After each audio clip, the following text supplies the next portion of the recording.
திரு ஜெயமோகன் மகாபாரதத்தின் தனது 19வது தொகுப்பில் ஒரு சுவாரஸ்யமான பகுதியை பகிர்கிறார். உன் 1000 அம்புகள் ஒற்றை இலக்கை அடையாது உதிர்ந்தன. வீரன் என்ற வில் தூக்கி அலைகிறாயா? இழிந்தோனே, நீ அரச மகனா என்று அம்பை அர்ஜுனனை பார்த்து கூவுகிறாள். சிந்திக்க ஆரம்பித்தேன். இங்கே பாரும்.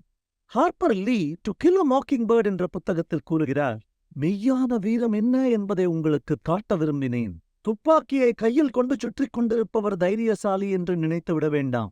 வீரம் என்பது தொடங்குவதற்கு முன்பே தோற்கடிக்கப்படுவீர்கள் என்று தெரிந்த போதும் அதை தொடங்கி எப்படியேனும் அதை முடிப்பதே. ஆகையால் தோல்வியடைந்தாலும் தொடர்ந்து நிலைத்திருப்பது, அதுவே தைரியம்.